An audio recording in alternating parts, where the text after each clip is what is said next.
Miguel Cané. Tedio vital. El fastidio, como todas las afecciones individuales, como el amor, como el odio, como las penas, como los desengaños, es un fenómeno absolutamente relativo. Del mismo modo que un individuo desgraciado, en cuyos brazos acaba de morir un hijo, no podrá nunca dar a otro una idea exacta del dolor profundo que pesa sobre su alma, sea manteniéndose en un sombrío silencio, sea llamando en su auxilio la palabra o el gesto. Así, aquel que expresa del fastidio jamás conseguirá encontrar el medio de reflejar de una manera viva esa sensación inquieta, tenaz, persistente que lo oprime. Es cuestión individual que depende, como la lluvia, como el trueno, como todos los fenómenos naturales, de mil causas complejas que nadie alcanzará jamás a conocer en detalle. La educación, los recuerdos, la posición, la ubicación, los gustos, el temperamento, la salud, la herencia, el éxito, la carrera, las preocupaciones y los incidentes infinitesimales de la vida, etcétera, etcétera. Son otros tantos hilos de agua invisibles que van a vaciarse en el océano del fastidio, haciendo una variante a la frase del escéptico. En esta materia, pues, cada uno debe hablar según observación subjetiva. Pero lo curioso en este abominable fenómeno moral es su independencia absoluta de las causas que lo originan. Florece en el trono como en el presidio, en la opulencia como en la miseria, en las regiones de la gloria humana como en el corazón de aquellos que el destino amarró a una vida oscura y tranquila. Luis XIII se fastidiaba soberanamente, y la mayor parte de los Valois no le iban en saga. Enrique IV pudo preguntar un día qué era el fastidio, como Nelson qué era el miedo. La hipocondria casi histérica de algunos reyes de España era hija del tedio, y el que lea con atención la correspondencia de Napoleón I verá con asombro que encontró en aquella vida vertiginosa tiempo para arrojar como pasto a ese buitre implacable. El mismísimo Goethe, el olímpico, que pretendió vivir arriba de las miserias y pasiones humanas, abría su corazón al fiel Eckermann o confiaba sus clásicos fastidios en sus cartas a Schiller. Los poetas en general son los prototipos del género. El fastidio, en alas del ritmo, se eleva a la región de la nostalgia byroniana. Algunos, como Alfredo de Vigny, lo esparcían a su alrededor. Saturaba de tedio a sus amigos, según dice Saint-Beuve. Chateaubriand escribía: «El fastidio ha sido el enemigo de toda mi vida». Pero sería demasiado largo citar todas las víctimas del fastidio entre los individuos de una real superioridad intelectual. Tendríamos que aceptar como artículos de fe sus propias declamaciones al respecto, exponiéndonos a tomar como hechos positivos simples temas retóricos. Cuando se lee la vida de una seta sobre cuya cabeza pasan los días, los años, los largos años, idénticos, monótonos, matadores, la admiración que se siente por su fuerza de resistencia no es mayor que la que inspira la pasión desmedida y omnipotente que la sostiene. Ese mundo moral, circunscripto, pero profundo, en que se hunde perdidamente la inteligencia y que absorbe todas las facultades, nos escapa hoy por completo. San Ambrosio pasaba sus días inmóvil, sentado frente a una pequeña mesa y leyendo en voz baja siempre el mismo libro. San Agustín llenó el espíritu del Hortensius de Cicerón y de las obras de Platón, que acababan de emanciparlo de las paradojas atrayentes de Faustino y los maniqueos, y sentía en el alma un vacío horrible, porque al error había sucedido la duda, e iba a buscar al lado del santo obispo de Main la luz y la verdad. Decía en sus confesiones: «A menudo he penetrado», y lo decía cerca de él, porque no era costumbre impedir la entrada ni aun anunciarle el que llegaba. Entraba, pues, y lo veía leer en voz baja, jamás de otra manera. Permanecía largo tiempo sentado, en silencio, porque ¿quién habría podido turbarlo en tal aplicación? Luego yo me retiraba, conjeturando que, durante el poco tiempo que le quedaba para reparar su espíritu y descansar, no quería ser distraído por otros asuntos. He tomado al azar ese tipo de misticismo, pero todos son iguales. La monotonía de la existencia y la concentración de espíritu, he ahí dos rasgos principales. Y eso sucede en todas las religiones, siempre sucede. Nada más terrible y absurdo a nuestros ojos que la salvaje vida contemplativa de un faquir indio. Un hombre de nuestro mundo no soportaría esa existencia, aun despojándola de las privaciones materiales más de breves meses. Y sin embargo, esos hombres no se fastidiaban. Absorbidos en una meditación profunda y constante, desprendida el alma de las 1000 pequeñas vinculaciones de la vida social, el tiempo corre sobre ellos insensible y sereno. ¿Qué es pues el fastidio? Cada uno de nosotros solo puede decir cómo lo siente, cómo lo comprende. Veamos un momento cómo lo han sentido y comprendido los grandes observadores del corazón humano, los especialistas del género. Ante todos, Pascal, uno de los espíritus más intensos que hayan aparecido sobre la tierra, un fenómeno de claridad y amplitud, caído en el vigor de la edad viril, en las estrechas sombras de una monomanía mística. Oigámoslo. Tal individuo que pasa su vida sin fastidio, jugando todos los días poca cosa, sería bien desgraciado si se le diera todas las mañanas el dinero que puede ganar cada día, a condición de no jugar. Se dirá tal vez que es la diversión del juego lo que busca, y no la ganancia. Pero que se le haga jugar sin interés, no se exaltará ni fastidiará. No es, pues, solamente la diversión lo que busca, una diversión lánguida y sin pasión le fastidiará. Es necesario que se caliente, que se enardezca, imaginándose que será feliz, ganando lo que no querría que se le diese a condición de no jugar, y que se forme un objeto de pasión que excite su deseo, su cólera, su temor, su esperanza. Así, las diversiones que forman la felicidad de los individuos no son solamente bajas, son aún falsas y engañosas, es decir, que tienen por objeto fantasmas e ilusiones que serían incapaces de ocupar el espíritu del individuo si no hubiera perdido el sentimiento y el gusto del verdadero bien, y si no estuviera lleno de bajezas, de vanidad, de ligereza, de orgullo y de una infinidad de otros vicios, y esas diversiones no nos consuelan en nuestras miserias, sino causándonos una miseria más real y efectiva, porque eso es lo que nos impide pensar en nosotros y que nos hace perder insensiblemente el tiempo. Sin esto viviríamos en el fastidio, y este fastidio nos impulsaría a buscar un medio más sólido de salir de él. Pero la diversión nos engaña, nos entretiene y nos hace llegar insensiblemente a la muerte. Es un moralista cristiano el que habla.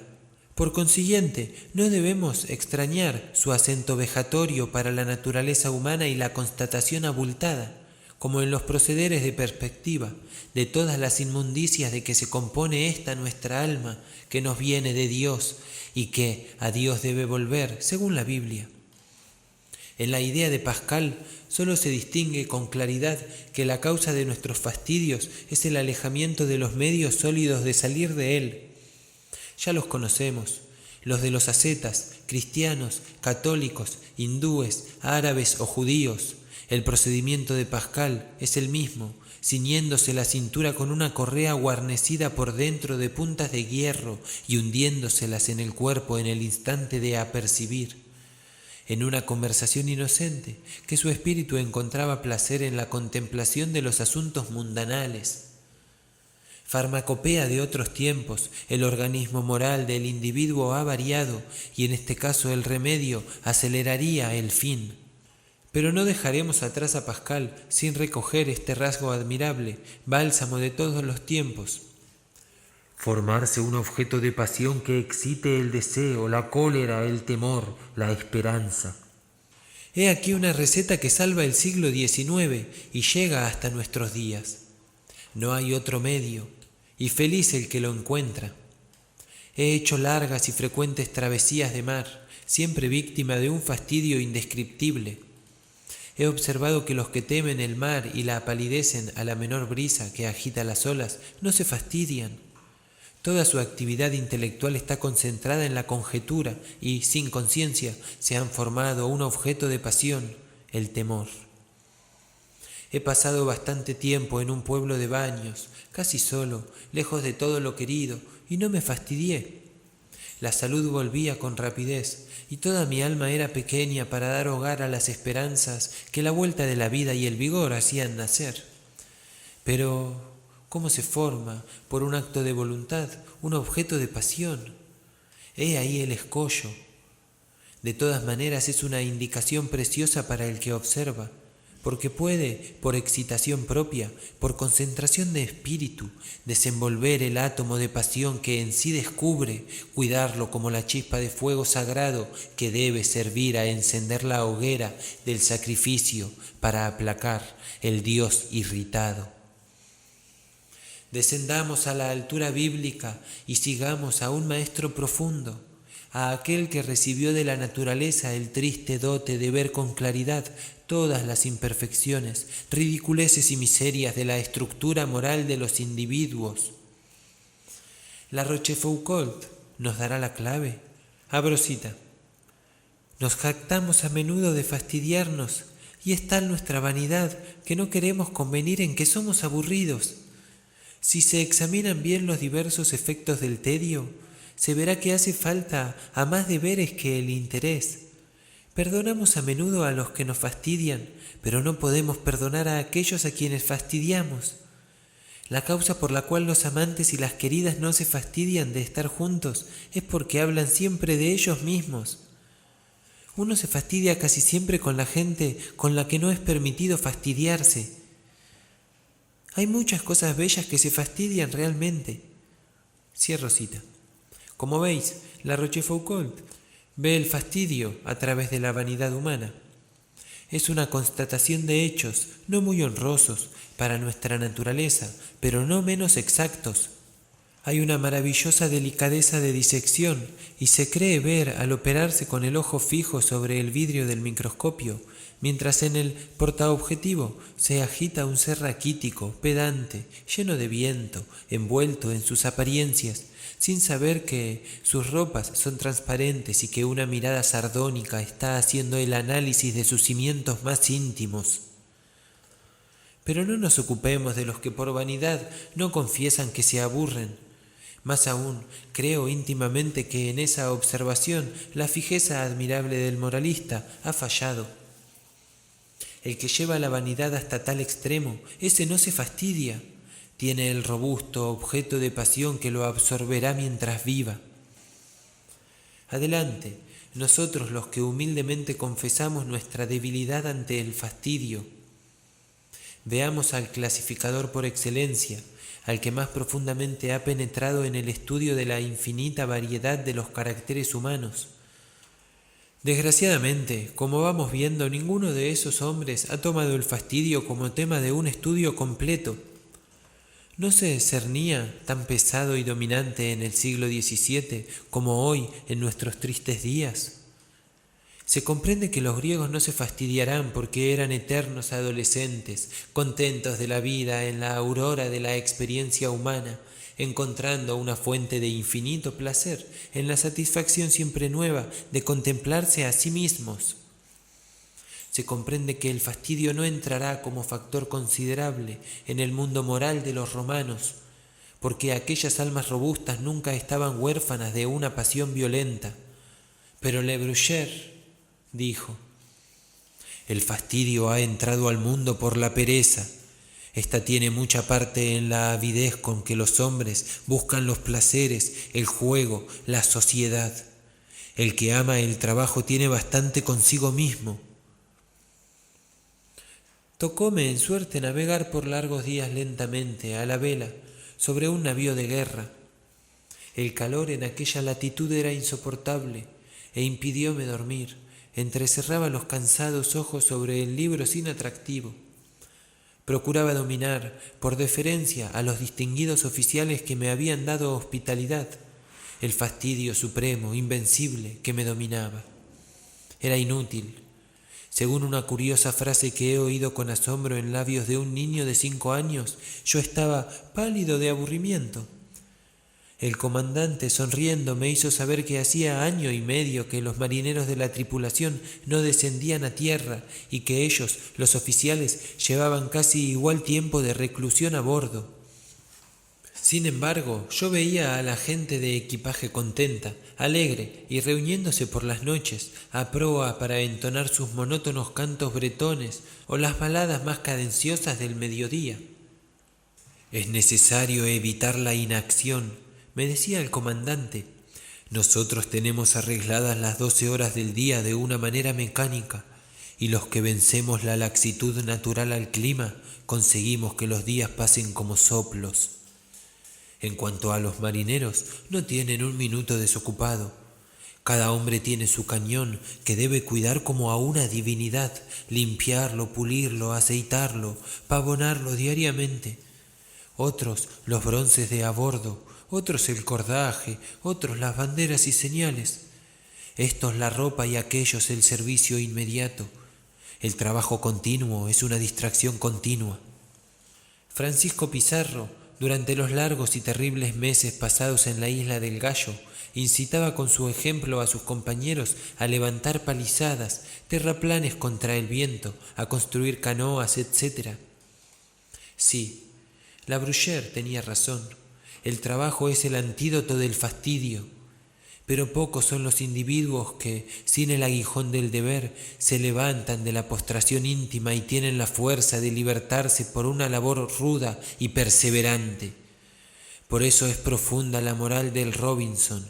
Una lectura de Vauvenargues no me ha permitido encontrar ninguna reflexión conexa con mi asunto.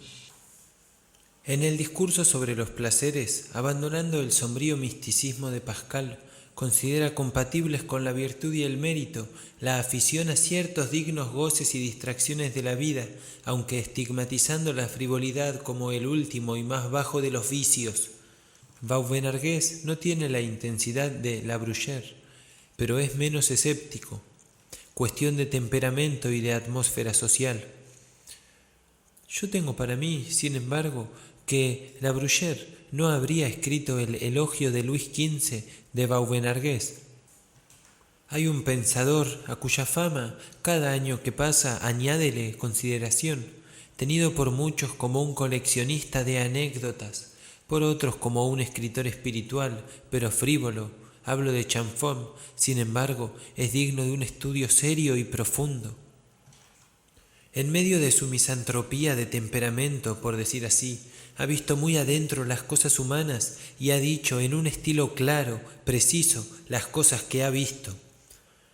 Los seres humanos de la Revolución tenían en cuenta su parecer y a más de uno de ellos señaló inútilmente el abismo que debía absorber una sociedad entera. Pero no es mi propósito hacer ni un estudio ni un panegírico de Chamfort. Tomo simplemente entre sus pensamientos el siguiente, que en la edición de Stahl lleva el número 26. Abro cita. Se cree comúnmente que el arte de agradar es un medio de hacer fortuna. Saber fastidiarse es un arte que alcanza un éxito mayor. El talento de hacer fortuna, como el de tener éxito con las mujeres, se reduce casi a ese arte. Cierro cita. Volvemos a la vanidad de La Rochefoucauld, pero noto entre este y Chamfort, tan próximos intelectualmente, un tinte que los separa bastante. El viejo duque expone sus observaciones con una calma absoluta. Parece un químico encargado de hacer un informe médico-legal sobre las vísceras de un individuo que ha muerto envenenado. No se conmueve, no le importa un ápice el drama moral que ha precedido el crimen. Estudia los síntomas, la coloración, espía los rastros y a medida que las dificultades aumentan, se aferra con más tesón a su tarea. Y cuando ha conseguido constatar que el individuo cuyas entrañas somete a la acción de sus reactivos ha muerto intoxicado en medio de sufrimientos horribles, con tal que pueda determinar científicamente el veneno, tiene un pequeño aire de triunfo, tan plácido como el Jenner encontrando la vacuna. Hay que perdonarle, porque en el fondo es un artista a su manera. Pero Chamfort no ha atravesado en vano el siglo XVIII. En sus máximas más cáusticas hay cierto humanitarismo.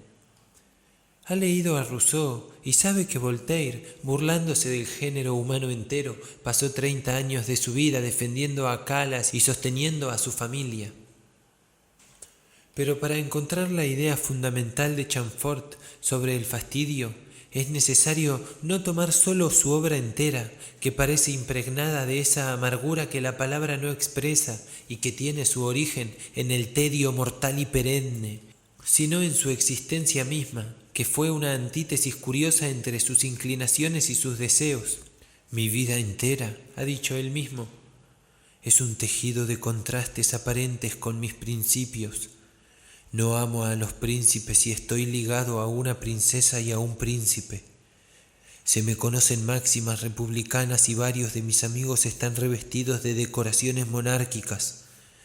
Tengo posesión por la pobreza voluntaria y vivo con gentes opulentas. Huyo los honores y algunos han venido a mí. Letras son casi mi solo consuelo y no trato a la gente de mérito intelectual. He querido ser de la academia y no soy de la academia. Añadir, creo, las ilusiones necesarias al hombre y vivo sin ilusiones. Que creo las pasiones más útiles que la razón y yo no sé lo que son las pasiones, etc. Cierro cita. ¿No se siente pasar sobre esas líneas el soplo helado del hastío? ¿No abren una brecha profunda en el alma del misántropo? Las pasiones en otro tiempo lo han levantado sobre el tedium vitae, que si a alguno cayó en lote sobre la tierra, fue sin duda él. Hoy ya no se sabe ni lo que son pasiones. Su muerte corona el cuadro. Chamfort había sido reducido a prisión. He aquí por qué. Uno de los primeros saludó con alborozo la revolución. Fue su adepto ardiente, le dio su alma, su espíritu y su pluma. Pero detrás del 89 asomó el 93. El desencanto, el disgusto, la repugnancia invadieron su corazón y no pudo ni quiso abdicar de la libertad de sus ideas.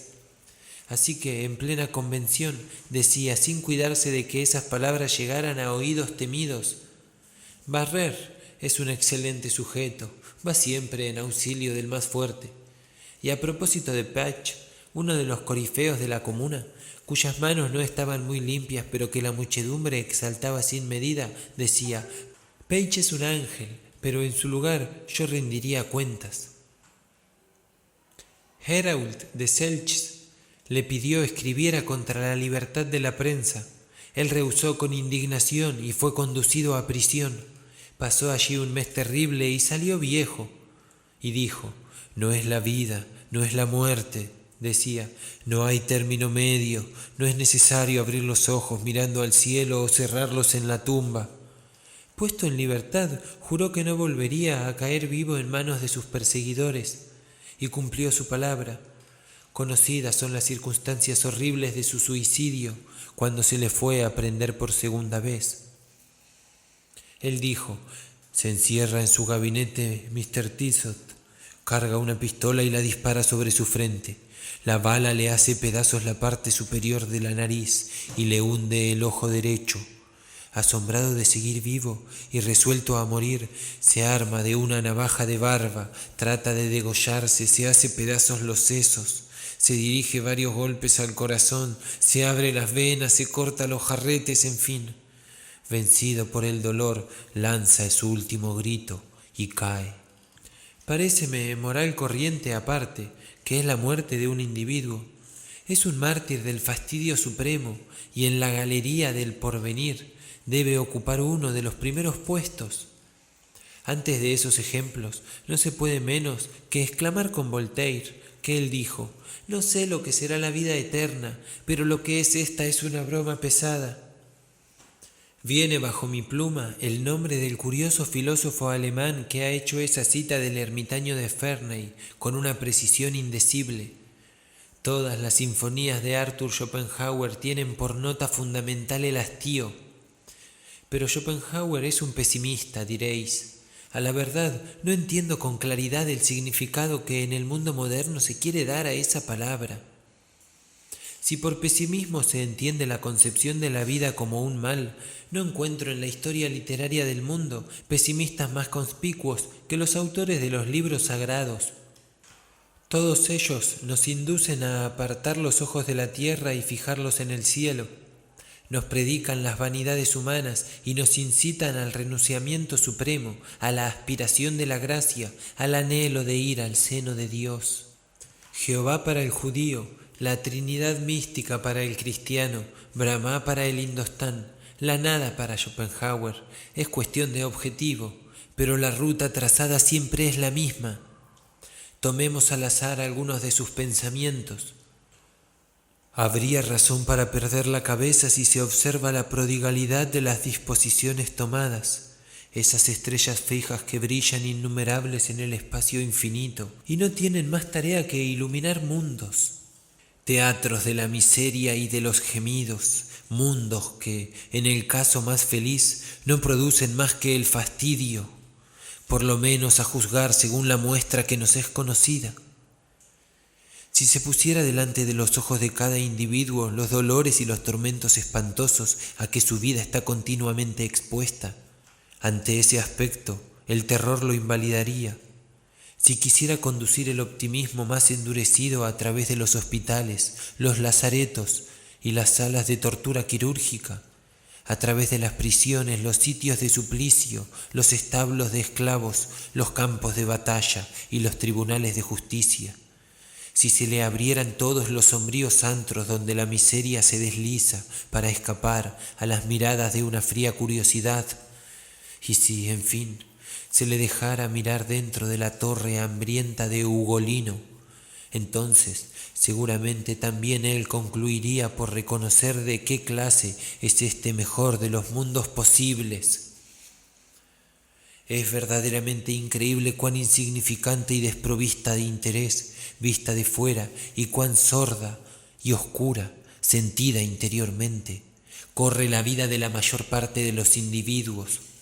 No son más que tormentos, aspiraciones impotentes, marcha vacilante de un ser humano que sueña a través de las 4 edades de la vida hasta la muerte, con un cortejo de pensamientos triviales en el medio. Los seres humanos son como los relojes a que no se ha dado cuerda y no andan sin saber por qué.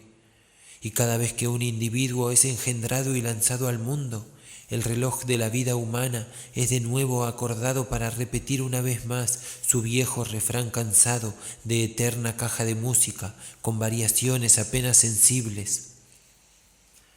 Cada individuo, cada rostro humano y cada vida humana solo es un sueño más, un sueño efímero del espíritu infinito de la naturaleza, de la voluntad de vivir persistente y obstinada.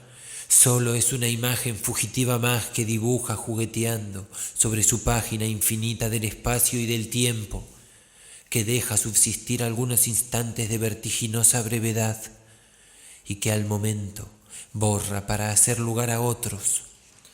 Sin embargo, y es ese el aspecto de la vida que da más que pensar y reflexionar, es necesario que la voluntad de vivir, violenta e impetuosa, pague cada una de esas imágenes fugitivas, cada una de esas vanas fantasías, al precio de dolores profundos y sin número, y con una muerte amarga, largo tiempo temida y que al fin llega.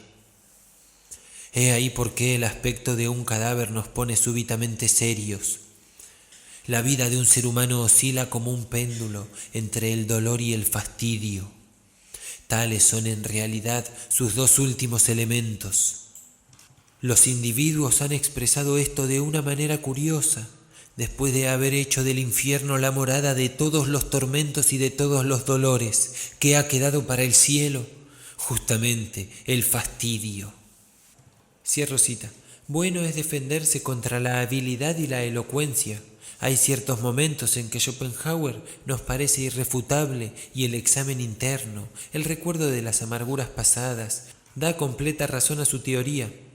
Pero a menudo el sacerdote mismo echa a perder el culto. Hay en él como una premeditación de hacer esprit, de buscar antítesis. Si encuentra una buena, no la sacrificaría, como Swift, por ningún respeto humano. Así cuando en sus caracteres de los diferentes pueblos dice: las otras partes del mundo tienen monos, la Europa tiene franceses. Hay compensación. Uno sonríe, sí, como pudiera hacerlo de una leyenda de Cham, pero encuentra que es demasiado ligereza en un hombre que pretende implantar un sistema filosófico universal. Del mismo modo choca y hiere, aún en el pesimista más endurecido, esta frase brutal: en previsión de mi muerte hago esta confesión. Desprecio la nación alemana a causa de su estupidez infinita y me avergüenzo de pertenecerle. Esto puede consolar a los franceses, pero no levanta el carácter moral del maestro. En cuanto a las tétricas pinturas que el filósofo alemán hace de las amarguras infinitas de esta vida miserable, ya antes que él y que todos los de su escuela, el poeta soberano había dicho por boca de Hamlet: en la complejidad del organismo moral de Hamlet, el fastidio entra por mucho. Tiene los cansancios, los desalientos, las incertidumbres que le son características. Busca y no encuentra. Tiene el alma feudal y su inteligencia está impregnada del renacimiento. La aspiración vaga es una forma del tedio. Pero todos han pasado por esa nube de sombras. No hay un solo ser humano, sin embargo, que nos haya dejado el remedio. El fastidio es la base suprema de la vida. Toma todas las formas posibles de concebir, se infiltra lentamente en el espíritu y los años van petrificando en el fondo del alma. Se lucha al principio, se yergue la cabeza, se buscan las agitaciones, los viajes, pero huésped eterno va dentro de nosotros, donde nuestros pasos nos guían. Al fin el combate cansa y cedemos. Entonces se vive bajo un temor vago e incierto y, de aquel que se connaturaliza con esa existencia amarga, sin reposo, inquieta, sin descanso. No hay cabida para las ilusiones, no hay luz para la esperanza, no hay fuerza para la ambición. Como la ola mansa y constante de la orilla que cava lenta y silenciosa la roca, el tedio va minando el alma que pierde el vigor y la energía, las alas para levantarse, e inerte, muerta, indiferente, cae anestesiada en el polvo insípido de la vida y, en la vegetación elemental, espera sin esperanza la solución del problema. Octubre de 1881.